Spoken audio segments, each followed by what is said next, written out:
Tarzan. The storm was a monster. Black waves slammed the wooden ship. Rain fell like nails from the sky. The captain screamed orders no one heard. Sailors were swept overboard like rag dolls. And in the hold below, a young English couple held each other tightly. They weren't adventurers or pirates. Just John Clayton and Lady Alice, newly married, bound for a distant colonial post. But the sea had other plans. When the mast snapped, John grabbed his wife and their small trunk and hurled them into a lifeboat. They rowed blindly through roaring wind and darkness until the battered craft scraped onto an unknown shore. At dawn, they looked out at an endless jungle, green, steaming, alive with distant roars. They were alone. John was clever, practical. He felled trees with a salvaged axe. He built a shelter, walls of logs lashed with vines. He hunted small game, learned to boil water safe to drink. Alice was gentle but strong. She mended clothes, comforted John when his hands bled from work, and prayed every night. But the jungle was merciless. Fever came. Alice weakened. When she died in the tiny hut John had built for them, he buried her beneath a tree and carved her name into the bark. And then he too fell, exhausted, grieving, sick. He died with his arms around the tiny crib he'd made, whispering lullabies to a child who would never remember them. But the jungle was not empty. A troop of great apes watched from the shadows. One female, Kala, had lost her own baby to a leopard only weeks before. She heard the human infant's cries from the abandoned hut. At night, while others slept, she slipped inside. She found the child, skin pale as the moon, hair dark and soft, wailing in hunger. And she pressed him to her chest and sang in low, rumbling notes. When dawn came, she carried him back to her tribe. They named him Tarzan. Tarzan grew not like other children.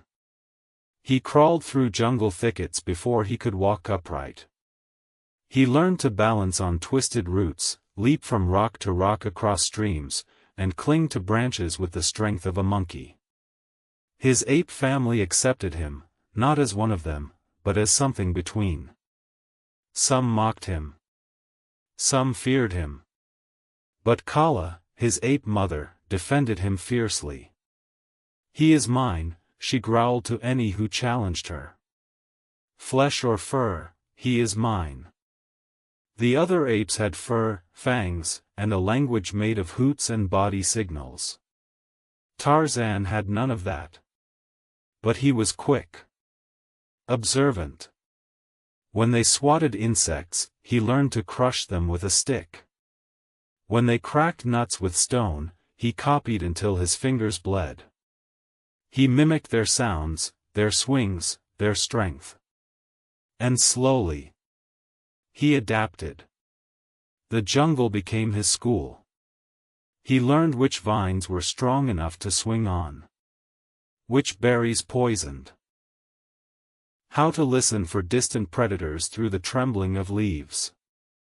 He learned the difference between warning cries and play calls. But even a clever jungle child has enemies. None more feared than Sabor, the massive leopard whose spots moved like shadows and whose eyes glowed gold in the dark. She had killed Kala's real child. And now, she hunted the strange human boy with curiosity and hunger. Tarzan first saw her when he was 8. A flash of stripes between trees. A low growl that made the vines fall silent. He froze, breathless. Instinct screamed at him. Run. But he didn't run. Instead, he climbed, faster than he ever had, up a strangler fig, not stopping until he was higher than the leopard could reach. From that day on, he watched her. learned her trails, avoided her scent, and waited. Because one day, he would be stronger. By age 10, Tarzan had learned nearly everything the jungle could teach him. But there was one thing he could not understand. His reflection. In a calm jungle pool, he stared into the water. The apes looked different. He had no fur. Smaller teeth. No tail. Why? He asked Kala one day, in their rough language of signs and grunts. She answered simply, "You are, other. But still mine." It was the first time Tarzan felt the pull of not belonging, of being two things at once. Human. And wild. Tarzan had found the cabin by accident. It was half swallowed by vines, rotting and crooked, nestled beside a stream deep in the jungle. He was 12. Inside, dust coated every surface. Wooden chairs leaned on broken legs. In one corner sat a small crib, now empty. On the wall hung a cracked mirror. But what caught Tarzan's eye were the objects. A rusted knife with a wooden handle. A small book, its pages filled with strange markings. A worn portrait of a man and a woman holding a baby. Tarzan stared at the picture for a long time. Something stirred in him, recognition. A feeling deeper than thought. He didn't know what family meant, not in words. But something about the man's eyes, the woman's gentle smile. It felt like a memory from a dream. The book became an obsession. Each day, Tarzan returned to the cabin, flipping through the pages. At first, they were meaningless lines and dots. But he noticed patterns. He mimicked them in the dirt. Matched them to objects he knew. B. O. O. K. He found the same symbols again and again. Slowly, painfully, he taught himself to read. By age 13, Tarzan knew more written English than any animal could understand, though he still had no spoken words. Language became his secret. The knife became his tool. He carved with it. Hunted with it. Protected himself with it. The jungle respected tooth and claw, but with metal in his hand, Tarzan was not just surviving. He was thriving. When Tarzan was 15, the tribe's dominant male, Kerchak, turned against him. Kerchak had always been uneasy about the boy. He was too fast. Too clever. And not one of them. One day, Kerchak struck Kala during a fit of rage. Tarzan saw red. He charged. The battle was brutal, claws, fists, roars shaking the trees. Tarzan used not just strength but strategy. He moved faster, dodged smarter, used the vines around them to pull and swing. And when he struck Kerchak's side with the knife, the great ape stumbled. Tarzan didn't kill him, but the tribe saw. They watched Kerchak retreat. And then, they turned to Tarzan. Not as a human. Not as a stranger. But as their leader. That night, beneath a full moon, Tarzan sat alone on a high branch above the canopy. He looked at the stars, then at the book in his hands. His skin bore scars. His eyes were sharper than any jungle cat's. And yet, he whispered aloud, unsure of the words. "Who am I?" The forest didn't answer. But in the distance, the wind carried a strange sound, foreign, unfamiliar, human. And for the first time in his life, Tarzan wasn't the only voice in the jungle. Tarzan had heard the sounds for days. Crashing branches. Metal on wood. Voices, high, lilting, unlike ape calls. Laughter. Screams. Humans. He watched from the shadows. At the edge of a river clearing, a camp stood. Bright canvas tents. Boxes spilling tools. Fires crackling in pits. Strange objects he couldn't name, pots, rifles, glass lanterns. But most curious of all were the people. A tall, severe man with white hair and a beard barked orders. Servants carried crates, sweating in the heat. And near the center of the camp stood a woman unlike any creature Tarzan had ever seen. She wore a wide-brimmed hat and a pale linen dress already torn and muddied by vines. But her eyes were bright. Curious. Intelligent. Jane. Jane Porter wasn't afraid of the jungle. Not exactly. But she was cautious. She took careful notes in a battered leather journal, sketching plants and insects, naming birds no one in England believed existed. She had come with her father, Professor Archibald Porter, to study the animals of Africa. She believed knowledge could bridge the world. But the jungle had other ideas. Monkeys raided their supplies. Snakes slithered into their tents. One night, a leopard prowled too close. A gunshot sent it running, but Jane slept poorly after that, listening to the jungle breathe outside her thin canvas walls. Tarzan studied her. He learned the shape of her laughter. The way she tilted her head when confused. The sounds of her language, softer and more complex than the ape grunts. He didn't approach. Not yet. But he grew bolder.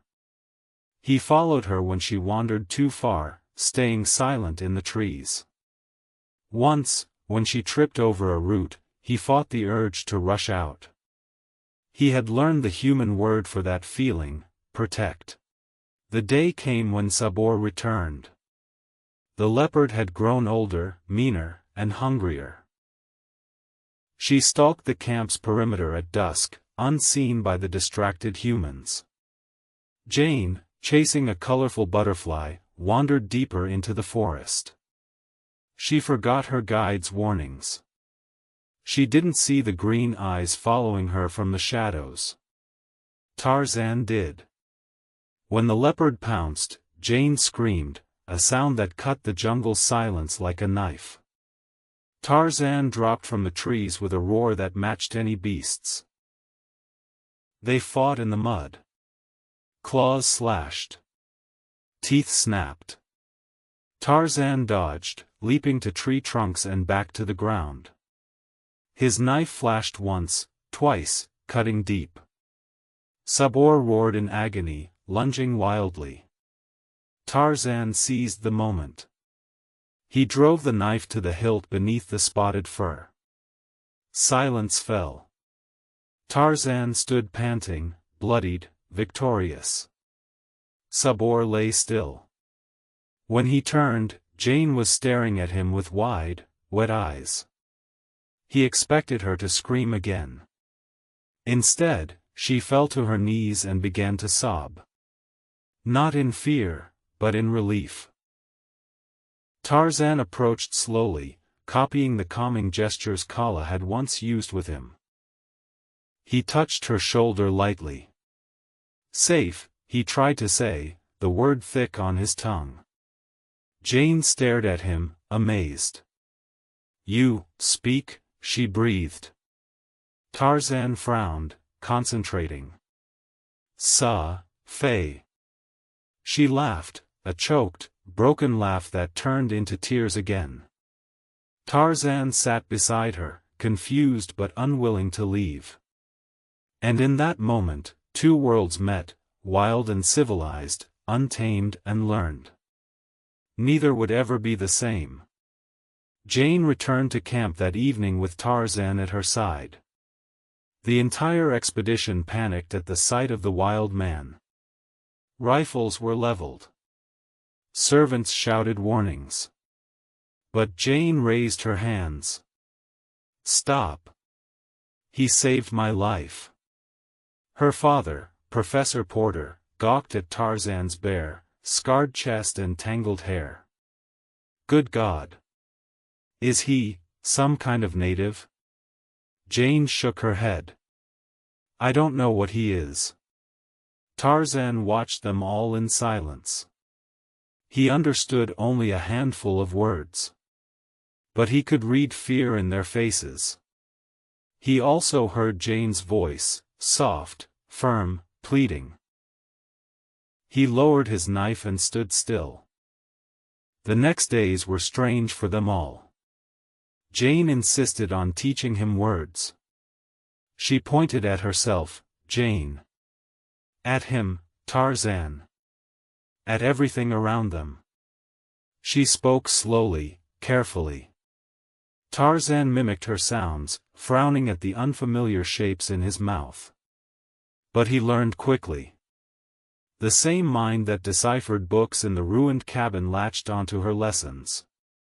Soon he could say tree, fire, friend, safe. Jane beamed with pride whenever he learned something new. Professor Porter watched skeptically but took notes. "He's remarkable," he muttered. "A wild man who teaches himself language. Who fights predators barehanded. It's like studying the missing link." Tarzan didn't understand the words. But he saw the wary glances. He knew who accepted him, and who feared him. In exchange for her words, Tarzan taught her the jungle. He showed her which vines were strong enough to swing on. Which berries would kill. Where the elephants gathered to drink at dawn. She laughed with wonder, scribbling in her journal. Tarzan liked her laugh. It reminded him of streams over smooth stones. One afternoon, he carried her high into the canopy, where the sunset turned the world to gold. Jane clung to his neck, breathless. "Beautiful," she whispered. Tarzan nodded. "Jane. Beautiful." Her cheeks flushed red. But not everyone in camp was happy with Tarzan's presence. Clayton, a tall, well-dressed hunter with cold eyes, watched them closely. He wanted ivory. He wanted prestige. And he didn't trust the wild man who had won Jane's heart so easily. "He's dangerous," Clayton hissed to Porter. "We don't know what he is. He's an animal." Tarzan understood enough to hear animal. His grip on his knife tightened. That night, after the camp quieted, Jane sat with Tarzan by the fire. She held up the old portrait Tarzan carried from the ruined cabin. "Do you know them?" Tarzan frowned. He traced the faces with a rough finger. "Mother. Father." Jane's eyes filled with tears. "They were, your parents? Shipwrecked?" "Oh, Tarzan." He watched her cry, confused. But then she hugged him fiercely. "You're not an animal," she whispered. "You're a man. The best man I know." For the first time in his life, Tarzan felt seen. Not as an ape. Not as a threat. But as himself. Tarzan learned more words every day. Jane marveled at his mind. She wrote in her journal, "He's brilliant.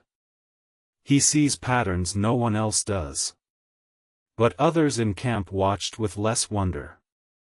Especially Clayton. Clayton was no mere explorer. He was a hunter, and he saw the jungle as prophet. He watched Tarzan lead Jane to secret watering holes, to paths no white man had walked. He realized Tarzan knew everything. One evening by the fire, Clayton spoke softly to Professor Porter.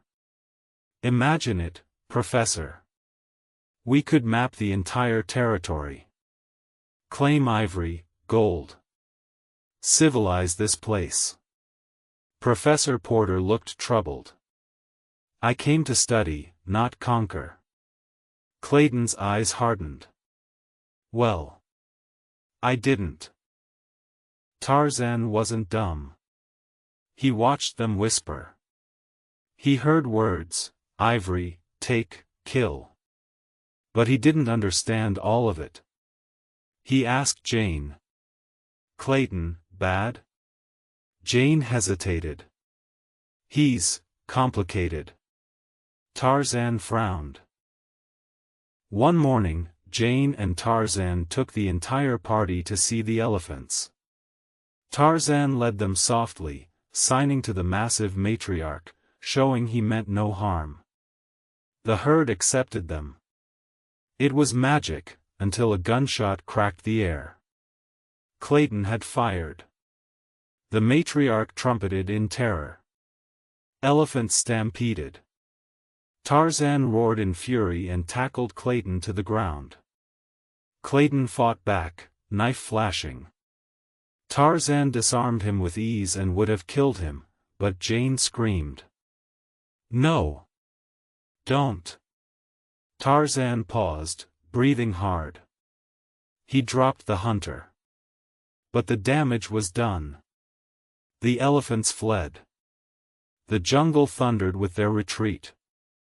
Clayton staggered up, face twisted in rage. "You savage," he spat. "You're nothing but an animal." Tarzan felt the old wound reopen. That night, the camp split. Porter and Jane argued with Clayton. "He saved your life."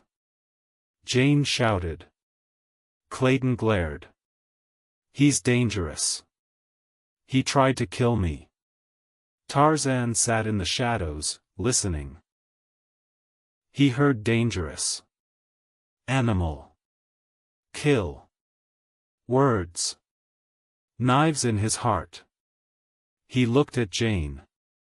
She was crying. For him?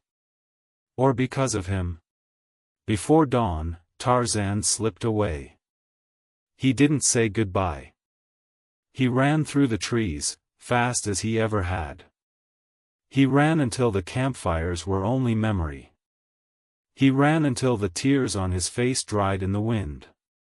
High in the branches, Kala found him. She didn't speak. She just sat beside him. Tarzan lowered his head into her lap, like he had when he was small. The ape mother stroked his hair. He whispered. "Man-animal. Which?" She answered only with love. Because in the jungle, names meant nothing.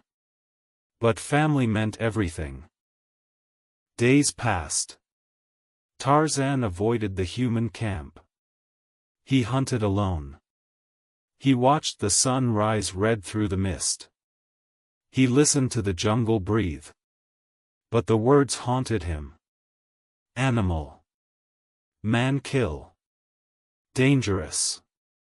He remembered Jane's tears. The warmth of her hand. Her voice teaching him words no ape had. He also remembered Clayton's sneer. The gunshot. The elephants running in terror. Tarzan didn't know where he belonged anymore. One evening, his ape tribe gathered. They were wary. They had seen him change. Some grunted, "Not one of us." Others bared their teeth. Kerchak, old but still strong, watched him with narrowed eyes. Tarzan bared his own teeth in return. But Kala stepped forward. She touched his chest. "Heart," she signed. "Not fur. Not skin. Heart." She reminded them, he had fought Sabor. He had fed them in drought. He had become their leader once, not by birth, but by deed. The tribe fell silent. Kerchak turned away with a grunt, conceding the point. Tarzan was theirs. But that same night, the wind carried something else. Gunshots. Tarzan's head jerked up. He smelled smoke. Humans. He sprinted through the canopy, faster than thought. From a high branch he saw them. Clayton and his men, packing crates of ivory tusks. The camp a mess of overturned tents. Jane, struggling in ropes. Her father on the ground, bleeding from a blow. Clayton had turned on them at last. "I warned you, Jane," Clayton sneered. "You wouldn't listen. I'll sell you, too, if I have to." She spat at him. Tarzan's vision went red. He dropped without warning. Clayton's men fell screaming as Tarzan knocked them aside like twigs. Clayton drew his rifle but Tarzan slapped it away. They crashed together in the dirt, snarling like animals. Clayton was strong. Trained. But Tarzan was the jungle. They grappled in the mud until Tarzan's knife gleamed. He raised it. Clayton stared up at him, eyes wide in terror. "Do it," Clayton spat. Tarzan hesitated. Jane's voice cut through the roar in his head. "Don't. Please." Tarzan lowered the knife. "Leave," he growled. Clayton didn't move. Tarzan roared so loudly birds fled the trees. Clayton scrambled up and ran into the jungle. The surviving men followed. Tarzan turned. Jane was sobbing, ropes loose around her wrists. He knelt beside her. She wrapped her arms around his neck. "Thank you," she whispered. Tarzan held her tight. No words were enough. When dawn came, they sat together on a high branch. Below them the jungle steamed, green and alive. Jane rested her head on his shoulder. "What will you do?" she asked softly. Tarzan looked at her. Then at the forest. He saw the apes waiting. His family. His mother. But he also saw Jane.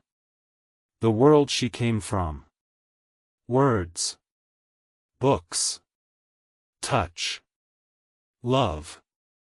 He touched her cheek. "Stay?" he asked.